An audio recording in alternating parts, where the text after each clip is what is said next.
relief, because they'd just completed the toughest, most unforgiving section of the route, and to get here must have felt like arriving at nirvana. In front of us, all these buildings here would have been the homes of rich merchants. The streets would have been cool and shady, full of tradesmen and markets, all cashing in on those giant camel caravans from the south.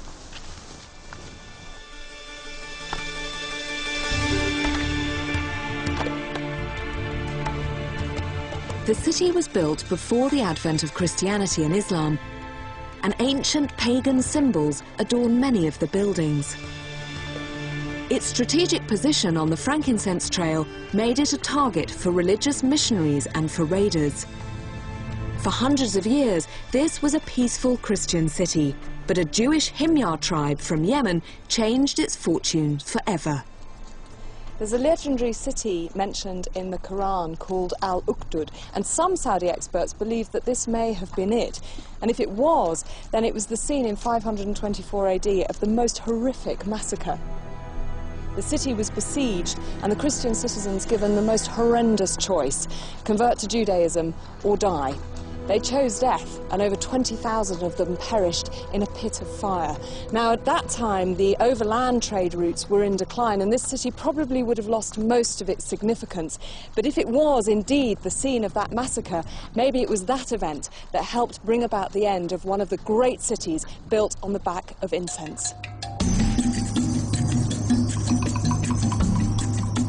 Just outside the ancient city are farming villages that are little changed since the time of the frankincense trade.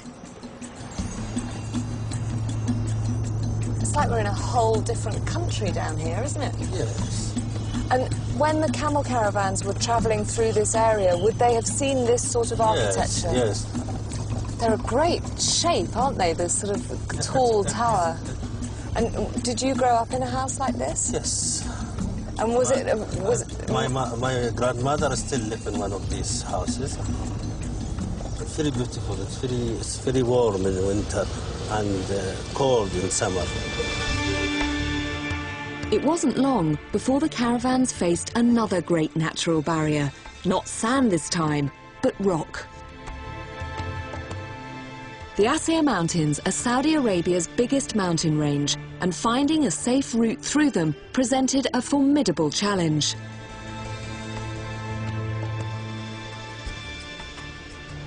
To get a bird's-eye view of the sheer scale of the mountains, I'm taking to the skies with the most qualified pilot in Saudi Arabia. Prince Sultan bin Salman bin Abdulaziz was the first Arab, the first Muslim, and the first member of royalty in space. In 1985, he was part of a mission on board the US space shuttle Discovery, so I should feel safe with him. No, not at all. You're perfectly on time. It's wonderful to see you. Thank you so much. Excellent weather. Is it good flying weather? We'll see.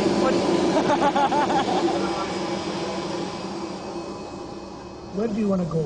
Well, ideally, as I say, I believe that the caravans mainly came up this side of the mountains. They obviously couldn't go on the ridge because the camels didn't like it. So if it's possible, after we've flown along the ridge, maybe to have a look down that side, see if there's any sign of what route they might have taken. So we'll just fly this way, but basically fly the ridge. We'll follow the ridge down. Down to probably Al-Shafa. And Al-Shafa. These are two mountain areas, and they're absolutely stunning. Al-Shafa to me is the nicer area. Really? There I was, thinking we would be going in the Prince's brand new private jet, and we walk straight past. To this. I've flown in tiny planes, I've flown in helicopters, but I've never flown in a glider. And although this one is state-of-the-art with a built-in propeller, frankly, I'm terrified. And I've never worn a parachute before, let alone used one. Like that? Like that? Yes. I'm very excited. I have to confess I am a little bit nervous. Me too. No, you're not supposed to say that.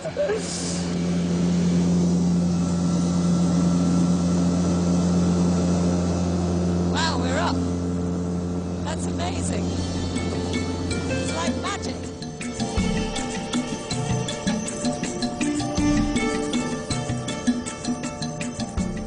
2000 2,000 feet up, the Prince decides to switch off the engine. But there's a technical problem. Is everything okay? I'm not getting the propeller is stuck. No, it's okay. Okay, now we got it. So let the engine, the hood open a little bit. So see now it's good. It's quiet. It's beautiful, actually. I feel quite calm. It was just when you said the propeller was stuck that I started to feel a little bit nervous. It's amazing. Yeah, it's like magic. Take this off for a second and see. No noise.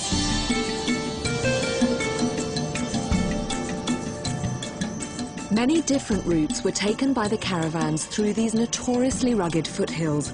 In fact, the Asir Mountains may well have been given their name by the frankincense traders, because Asir is the Arabic word for difficult. It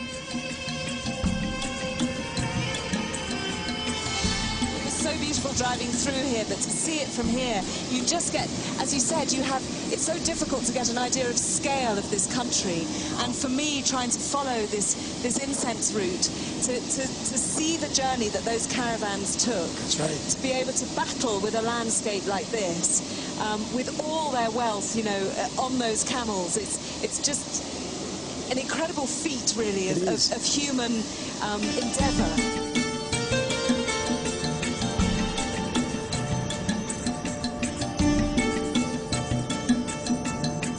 Soaring peacefully over the peaks and valleys was actually wonderful. Until the Prince decided to show me what a glider can really do. Oh, we're heading straight for the runway. You're insane! Oh my God! Oh, I'm terrified. I hardly dare look. Ah! You're mad! I know we've only just met, and I know you're Your Royal Highness, but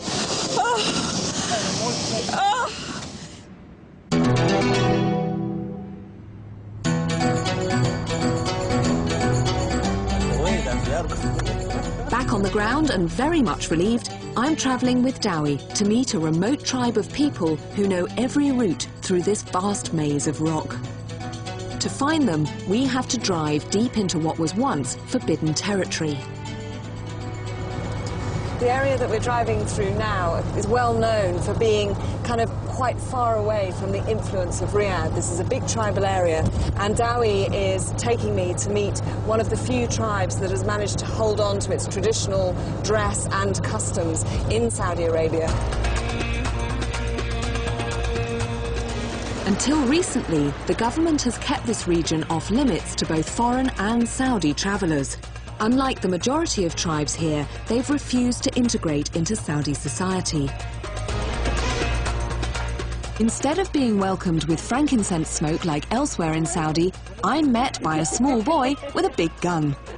Right, I'm going to watch myself around you. This was his machine gun with traditional dress. Okay, and he's a proud machine gun. How old is this boy?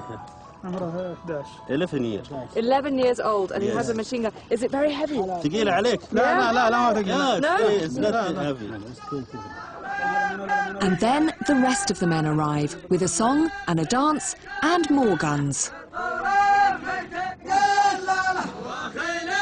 It's amazing. They managed to look fierce and very elegant at the same time. Despite being armed to the teeth, they wear flowers in their hair and are known as the Flower Men. In return for their welcome dance, I offer them some of my frankincense. So this is from Oman. Oh. You use this? هذا من عمان جايبينه طازج. Which instead of burning, they decide to eat. You eat with them, Kate. I'm going to eat it. I don't like it. I think it tastes like soap. Taste it. It tastes like soap. Where does the tradition of the flowers come from? آلاف السنين. Thousands of years, about more than 2,000-3,000 years, when they still start living in the mountains area, they found this dress suitable for mountains. It's about every week or every 10 days, when they smell gun, they change it with a new one. Ah, okay, so it's all about the perfume. Yes. It's all about the smell. It's all about the smell.